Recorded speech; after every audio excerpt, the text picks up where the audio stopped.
Okay, so Victor Schauberger called the curve within the curve the sexual organ in water. Okay, the curve within the curve is the sexual organ in water. So let's think about that, the curve within the curve, thinking about developmental paths and lengthening developmental paths. Laps, we think about running laps. Think about circulation and cycles. And, you know, we can look at technology. Here we have an image of the channel regulation of the Rhine.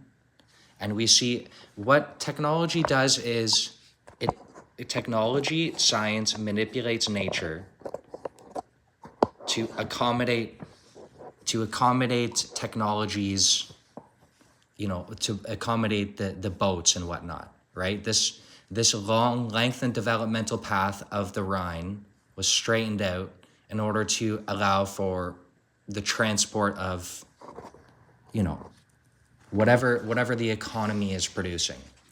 Now, ironically, by doing this, by shortening the developmental path, in essence, what you're doing is you are weakening the water, because the reason the water is flowing this way is because the water is a tissue like blood, and it wants the longest developmental path in order to ennoble and to qualitatively ennoble. We can think about this length of developmental path in another sense, which is also functionalistically analogous with respect to skiing, okay?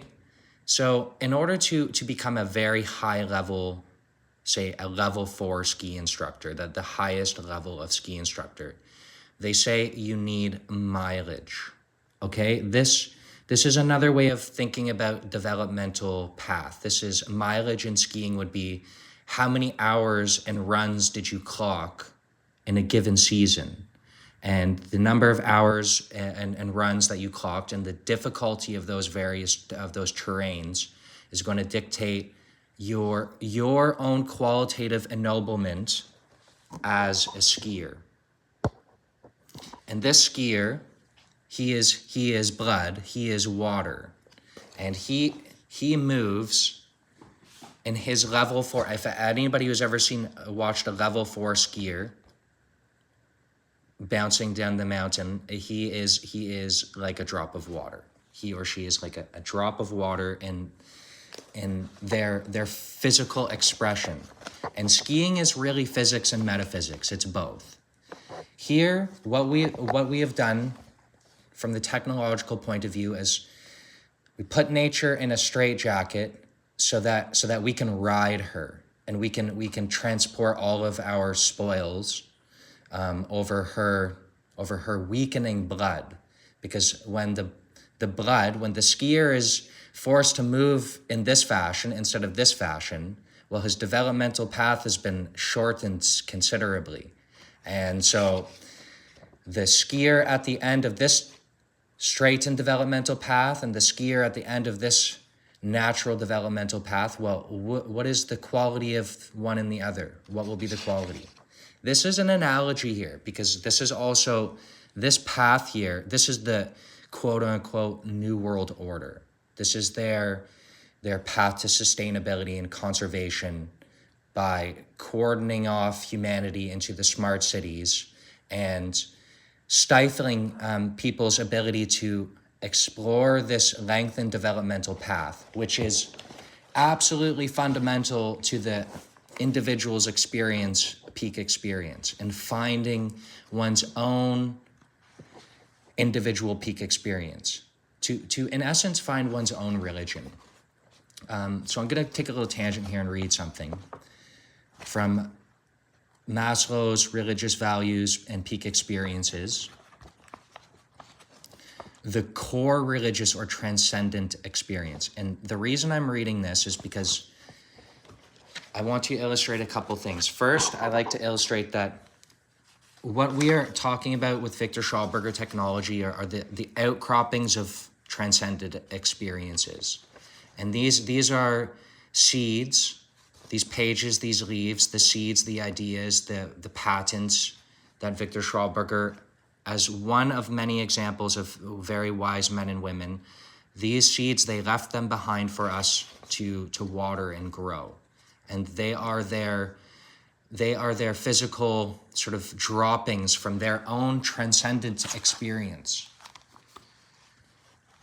The very beginning, the intrinsic core, the essence, the universal nucleus of every known religion, unless Confucianism is also called a religion, has been the private, lonely, personal illumination, revelation, or ecstasy of some acutely sensitive prophet or seer. The high religions call themselves revealed religions, and each of them tends to rest its validity, its function, and its right to exist on the codification and communication of this original mystic experience or revelation, from the lonely prophet to the mass of the human beings in general. So the illumination, the peak experience, the ecstasy, the transcendent experience, which psychology tries to understand, this is an individual experience. This is I believe this, in the same way that Walter Russell said that mediocrity is self-inflicted and genius is self-bestowed. And one bestows genius upon themselves by intuitively following their own developmental path in life and qualitatively ennobling oneself. And qualitative ennoblement, one way that we can analogize and understand this outside of the double spiral flow motion, which I'll get into and explain from a slightly more biological point of view. One of the ways we can explain this ennoblement and how we achieve this ennoblement is, one, what did Victor Schauberger say? That the most important precondition for the production of water is the angle. Okay, so angle and attitude, these are very similar, right? And we can refer here now to Tom Brown. Tom Brown, Wilderness Survival, here on Earth. We're very much in a survival situation. And just because we're in a survival situation doesn't mean that things need to be difficult. The reason things are difficult on Earth is because nature is resisted. And because nature is resisted, because we strengthen out the Rhine, we weaken the tissue, the flowing tissue, the blood of Earth. We weaken her tissues. And because her tissues are weakened, well, I mean, this, we can think about being tired and stuck out in the middle of the woods and you know, we have no food and it's raining and it's getting dark. And what is the attitude with which we're going to approach the situation? So if the situation is approached with fear and panic, we know where things are going. Things are going to run away entropically. So that's the entropic runaway, because the pressure overcomes the individual. Now, with the correct attitude,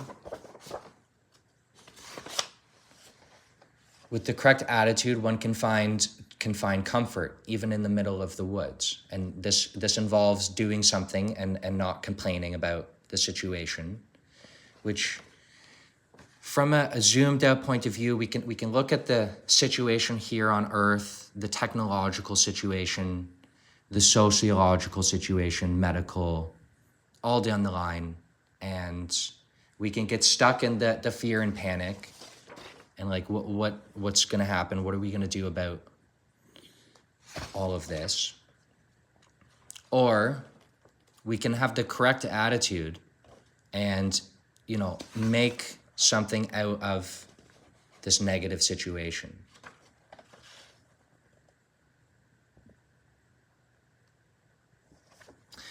Sometimes an amazing thing happens when you live in such a way. You become so attuned to now that living each moment seems like a gift.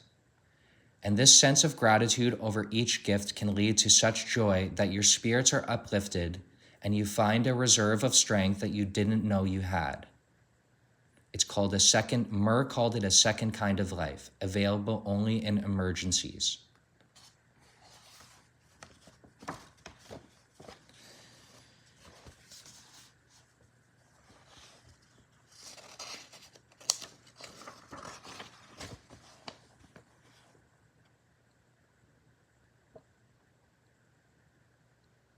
Here at Schulbergians, as future bioecotechnological researchers, approaching this with the attitude of a child, and this is not to be confused with the Peter Pan syndrome and whatnot. This is the way a child approaches an unfamiliar situation is with a degree of elasticity that adults lack because they become too comfortable. So researchers have discovered that children often adapt more easily to survival situations than adults. One reason is that children haven't been conditioned to so much comfort. Instinctively, they crawl into the protective tangles of brush or hole up under fallen trees because they are not afraid of getting wet or dirty. So the attitude of a child, this year, water is eternally young. And what we try to do with water, and what we do with our own psychologies, is we straighten it out. We straighten it out, and what we do, ironically, is to weaken that flowing tissue and its ability, its carrying capacity, the tractive force.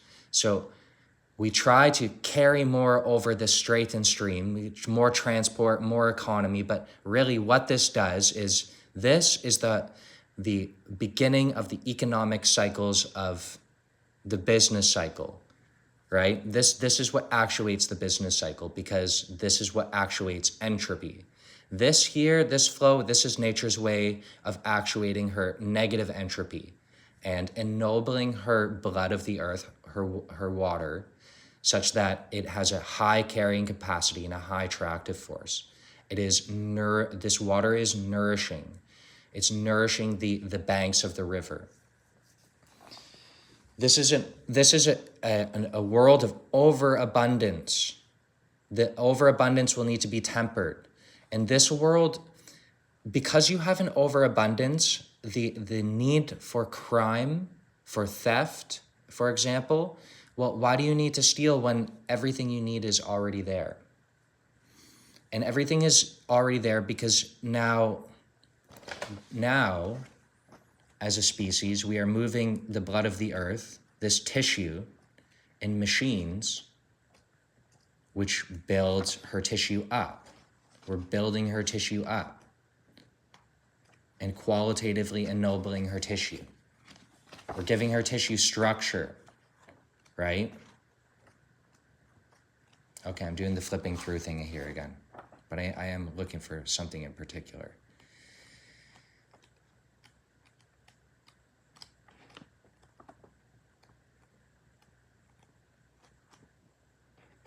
Okay, screw that. Screw it. Screwing water instead of forcing water. Here we can I mean, there's so many different ways to discuss this. All right, I took a little step back. Now I'm just going to do a quick recap, and then the original point that I had mentioned, that the curve within the curve is the sexual organ in water. Keeping that in mind, a curve within a curve is a sexual organ in water. And then why did I go on this super long tangent about skiing and developmental paths? Because here through experience, we can physically understand what is what is happening within a bioecotechnological machine, because we become this physical and metaphysical principle in action. We become the gravity and the levity when we ski at a very high level. And this is what draws people to the slopes. And I can kind of do a little loop here and talk about how the United Nations, their agenda for a new world order, their whole idea of cordoning nature off is going to bar more and more people from experiencing this peak experience. This is a physical peak experience, and is also one of the ingredients to one's own religious peak experience. Now, not for everybody. This is different for everybody, but my point is that our ability to be intimate with nature is being squeezed. Our ability to paint with her on her canvases, to create gardens, to qualitatively ennoble nature is being squeezed. One of the ways I think about this, a conservation area I frequent, there's an old building called the Hermitage, and it is conserved. This building is conserved, and by conserved, what I see is it is dead. Conservation, the cult of conservation is in essence a cult of death, and that might actually seem like a counterintuitive statement, but when viewed from the bioecotechnological point of view, when viewed from the naturalesque point of view, the straightening of the Rhine is the conservationalist, and the straightening of the Rhine is the deadening of the Rhine. So what we are thinking about with our Schaubergian bioecotechnological mind now is how can we lengthen the developmental path, and also how can we foster this curve within a curve, because Schauberger says the curve within the curve is the sexual organ in water. And what we want to do here is to foster this natural sexual congress. And this isn't meant in a crass way. This is meant from the point of view and the attitude. This is meant from the point in the view and the attitude of someone who is connecting back to nature, because it is this connection with nature which is going to catalyze one's own peak experience and fortify one's relationship with nature, because nature is incredibly supportive of us when we are supportive of her. So the fear in a survival situation, the attitude breeds the fear, and the outcome is obvious. And with the correct attitude, we can lengthen our developmental path and begin to understand some very interesting things that take place in nature. And one of these things that takes place in nature is the building up of her blood, of her tissue. And when we build up her blood and her tissue, she works harder. Okay, this is the sort of paradox here, is that here is a water cradle. And again, this is a cross section. We can think about repulsines, repulsators, climators, and other Schaubergian bioecotechnological machines when we view this cross section. Here, we can also think like a potter, that the double spiral peripheral flow motion, this is the kneading of the clay. We knead the clay, and when we knead clay in the spiral wedge fashion, we clear the air. But here, we're kneading clay in this closed system. And when the air is cleared, the oxygen, Victor Schauberger refers to oxygen as positively charged seminal substance. Okay, so now we're not just thinking about chemistry here. We're not just thinking chemistry speaking. We're also thinking uno momento here. I try to find an image that's not too crass. We are thinking. Okay, guys, let me grab. I need to grab something to cover. Okay. Here. This is we're thinking about. Okay, this is organics. We're thinking about organics here. So this is the Kama Sutra, right? Indian. We can think about the Vimanas in the old world and all of this and wonder about this. Wonder about the idea of levity technology and how this euphoric technology could potentially come to be. And Victor Schauberger is showing us in a very practical way with blueprints and drawings and explanations for the open mind and heart and the individual with the right attitude to understand. So here we're a potter, and we're kneading the clay in this system, and we're clearing the oxygen. The oxygen is farting out. In this system here, because this is cool cooking, cool fermentation, oxygen in this cooling, dynamic, living flow motion becomes passive. So we can think about this like the masculine energy is being passivated, because the masculine energy is very strong, right? We see this in society. We see this with men, right? Men are building the world. Men are pouring the concrete, are framing the houses. This is nature, and nature knows the masculine principle is very powerful. And in order for nature to unite the masculine and the feminine, well, this can go one of two ways. This can go the technological route, where the oxygen, this is put into an aggressive state. And when oxygen is in an aggressive state, we get combustion.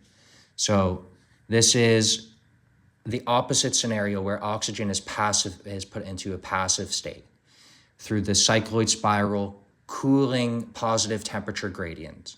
So we have oxygen, which is needed, and now the oxygen is needed. We're going to throw the clay, so to speak, on the wheel. In the feminine energy here, the hydrogen, now in this flow motion, centripetally, oxygen reacts by passivating. So centripetal force makes oxygen passive, and centripetal force makes hydrogen active.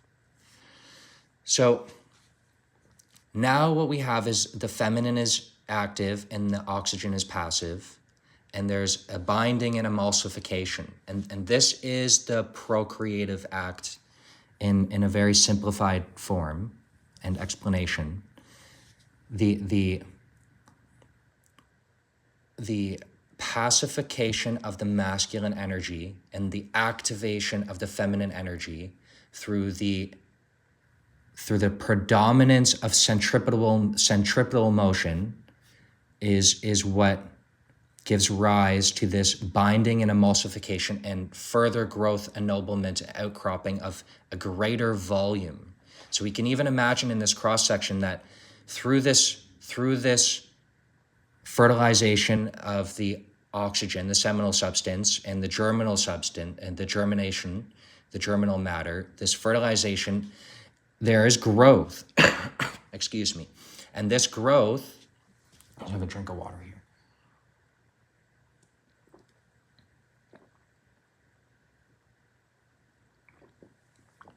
This growth, I also need to plug the phone in, is in part what is actuating this piston, like this transverse and longitudinal. This is a transverse and longitudinal piston. And this is a living piston. And not only is this a living piston, but this is also an act of Congress. Okay? These people connected with nature. Even look at their art. Look at their artwork. Very connected with nature. So what's the point here? That the curve within the curve is the sexual organ in water. And when we foster this curve within the curve, we grow water in the organic spectrum. We are now organic synthesizers. We are able to control this transverse longitudinal piston, this cold cooking fermentation process. And we can tie Bouchamp in here and his studies, blood, the third anatomical element. The blood is a flowing tissue and therefore spontaneously alterable. Blood is a flowing tissue. Victor Schauberger said that water is the blood of the earth. So here now we have a naturalescally exercising the blood of the earth. And when we naturalescally exercise the blood of the earth within, say, the abundance producing machine, the repulsator, or we exercise the blood of the earth in the gaseous state in the repulsine, we are now working with nature. And by working with nature, nature will work with us.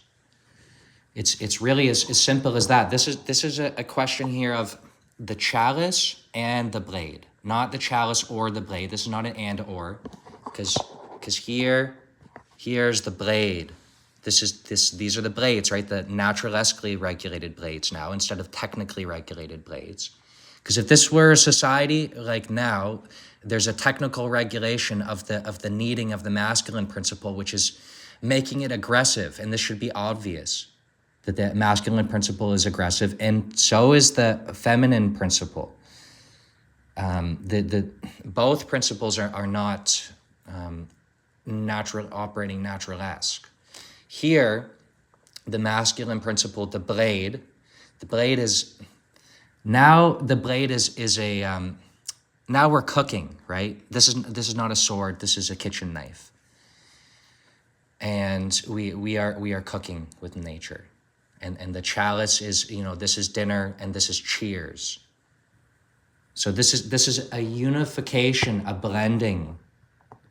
Okay, this is not about patriarchy and matriarchy, and it's not about sidedness either. This here, water is blood of the earth. Blood is a tissue. Okay, so now let's think about E equals mc squared with respect to all of this, just for fun. Just for fun here, E equals mc squared. Well, what is E? What is energy? Energy is this, we can think about energy as work, okay? Energy is work. How much work can you do in a day? How much work will our machine do? How many logs will the river carry? How much ore can we transport? How much cargo can we transport through the canal? The question of energy and work is determined. The amount of work a system can do is dependent on the ennobling of the blood, the tissue here. So in a system where we are technically regulating the flow of water, and we can imagine technical regulation again as that image of the Rhine. So I'll just quickly find that image here. I'm gonna pause this and then come back. Okay, so we're thinking E equals mc squared, and we have two different systems we're gonna think about E equals mc squared in. We're gonna think about E equals mc squared in a system where we have a law of conservation of energy, and I'm just adjusting the phone here. Law of conservation of energy, and we have, in this system, we have straightened out the Rhine. We have considerably shortened the developmental path. Our skier, so to speak, his experience is limited, right? So the question here is really E, energy, M is mass, C is the speed of light squared. The question here is, how is M moved? Okay, this is the real sort of issue, because presently in the technically regulated environment, M, the mass, is burned, smashed, steamed, smoked, it's, you name it, but it is moved in such a way so as to analyze. And by analyzing that mass, we are able to extract some energy.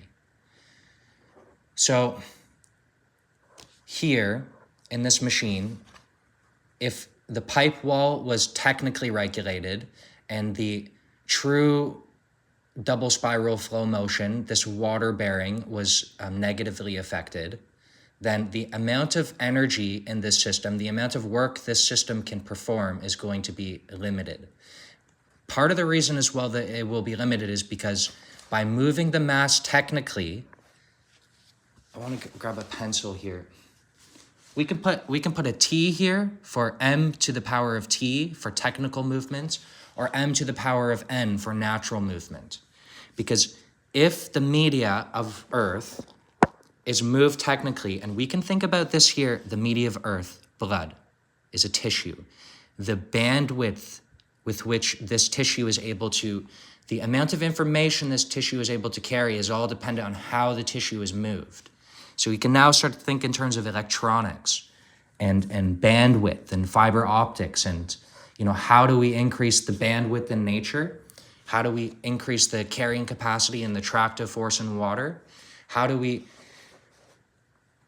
let me go back just a little bit. When we move the mass technically, we no longer are approaching the speed of light, because we know if we move a mass technically, then the resistance to motion increases by the square of the velocity, right? C square, square of the velocity. Here, in a system where the mass is moved technically, we're not going to approach the speed of light, right? This should sort of make intuitive sense here, because the fluidic dynamics have been disrupted. So here, this is approaching the speed of light in the core laminar stream. And if the fluidic dynamics of the peripheral stream are disrupted, if the water bearing is not functioning correctly, then this here is also going to be affected negatively. So our systems, our E equals mc square, our technological systems, the work they can perform is all dependent on how the mass is moved. We can think about slavery here as well. We can think about how this economy gets its work done.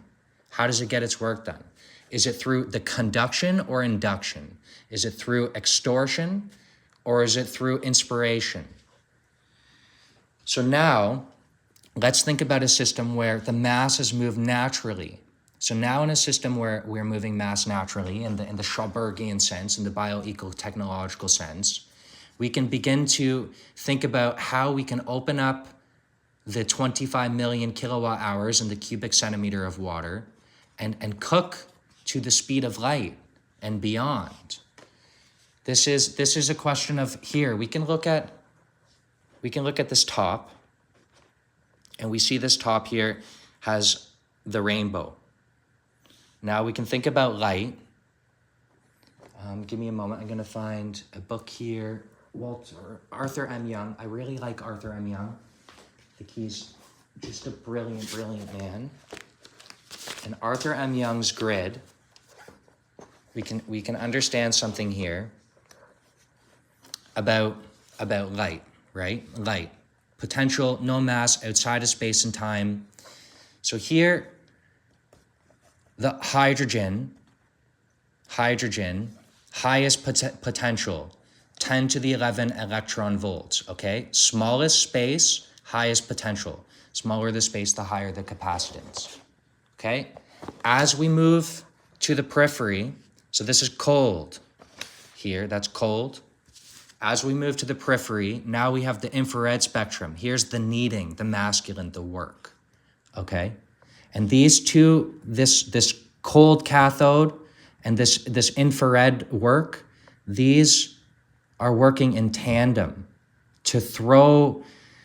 See, the thing about nature is when nature throws a piece of pottery, I think when nature throws her pottery, what she does is she doesn't throw an empty vessel.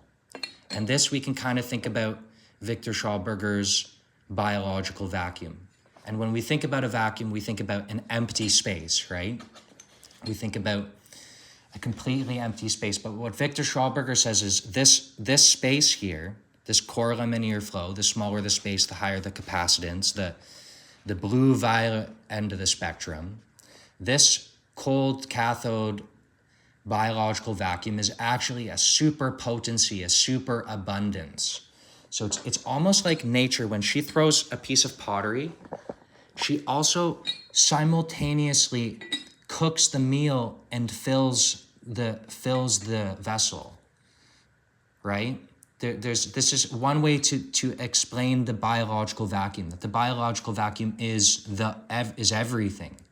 Because perhaps she puts her secret of life, she stores her secret of life in her vessels as she throws them in her central laminar stream there.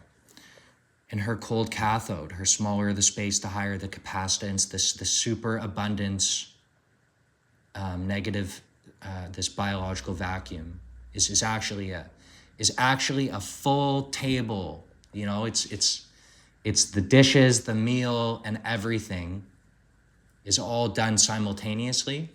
I'm just thinking sort of, creatively here. But I'm just going to end the video on the E equals mc squared and the question of how is the M moved? Okay, because we know through inspiration, by moving many men and women in an inspirational fashion, we can accomplish great things. But if we utilize slavery and domination, so here we can even think about Arthur M. Young, is this dominion or domination? E equals mc squared technical movement of mass, domination. E equals mc squared the naturalesque movement of mass. Now we have now we're in this situation of dominion. This is the technical situation is conductive, and the naturalesque situation is inductive. This is another way to think about this. I did use in the last video this analogy of the pottery, and I was jokingly thinking about that movie Ghost with Patrick Swayze, right? Patrick Swayze, how I've actually not seen the movie, I've only seen this clip, but when you become a potter, everybody makes this reference to Ghost. And the thing about the universe and Hollywood and everything in the universe, because the universe is incommensurate, one can really sort of tie everything together. And this is a Swayze dancing, right? This is Swayze dancing here, clearing the air, and this is that lady on the wheel throwing, right? And this is really about nature's congress, her sexual congress. These machines are biological in the truest sense. So I think I'm going to end the video here. E, work. M, mass. C, the speed of light. The question here is, what is the form of motion with which the mass is being moved? Is it being moved in this form, this motion-generating form, and this form-generating motion, as Schauberger discussed, or is it being moved technically? And through the technical movement of water, through the technical movement of blood, we weaken the blood, we weaken the tissue, we make the runner less of a, this is cutting corners. This is so, God, it's fucking ironic that this culture, quote unquote, this culture literally cuts corners, and nature sees that. Nature sees the cutting of corners, and the other thing this culture does is it throws the baby out with the bathwater. Throws the baby out with the bathwater. Here is throwing the baby out with the bathwater, because here the baby is being born and emulsifying in this universal curve within a curve, okay? Here, we're not throwing the baby out with the bathwater. Here, we are throwing the baby out with the bathwater. Here, we're throwing the baby out with the bathwater. Okay, and I'm not saying this is bad because this is all part of evolution. And these things are, like I said in the previous video, about Harry Parch and his music, that or the piano and the wolf tones when you're tuning a piano, like nature has this dissonance that needs to be tempered. And the way that we temper the dissonance is through the bioecotechnology. This is this production of superabundance by following nature. When we're caught out in nature and we have the wrong attitude, we try to straighten her out. Man tries to straighten nature out. Just think it's like a kid saying, "I'm gonna straighten my mother out," like that is. And you know what? Actually, when you get into the sociology right now of everything, like, that is kind of what's happening. But I'm not going to go too far into that, the sociological side of things,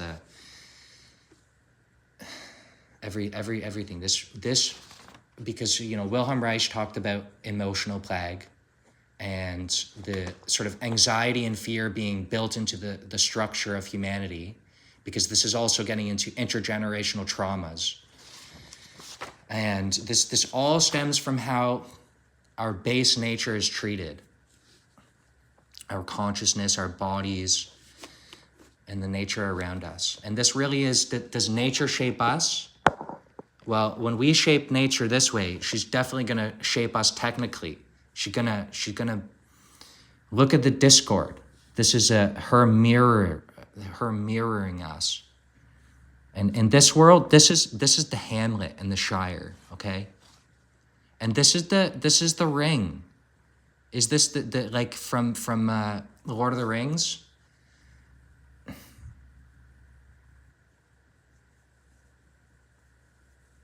That might be a bad example, but I think I'm gonna end the video here. I could really just talk forever now, which is kind of a problem. And what's happening now is I am sort of actively procrastinating because I should be working on the suction turbine, which I'm still working on the lab, working on advancing everything one step at a time, one wave at a time. How do we move mass? E equals mc squared. The M stands for man. How is man moved? Is man moved technically? Is he regulated into this straitjacket? We can get into education and curriculums and all of this. And we can talk about how education, in essence, does the very same thing to consciousness that man has done to the Rhine and other water courses. So here, in a Schauberger bioecotechnological machine, what we're doing is to create a water cradle, because water wants to cradle, because through cradling, the superabundance arises. And the superabundance can be our future free energy. It can be our clean energy, our balanced, symmetrical energy. And what I mean by symmetry, because this is not symmetrical, right? This is 3 parts suction, 2 parts pressure. It's not symmetry, but it is in alignment with nature. And I mean symmetry with respect to how we align with nature. Because here in the kingdom of dominion of consciousness, there is no symmetry, just as there is no symmetry with light. Light has 3 degrees of freedom and no symmetry, and consciousness has 3 degrees of freedom and no symmetry. And our machinery, that's kind of what we want. We want machinery which, as close as possible, mirrors this this natural 3 degrees of freedom. What's the 3 degrees of freedom? Thinking in terms of double spiral flow motion and 3 degrees of freedom. the degrees of freedom and expression of water, of consciousness within a system that is naturalistically regulated versus a technically regulated system. Freedom, constraint. All right, thanks for listening.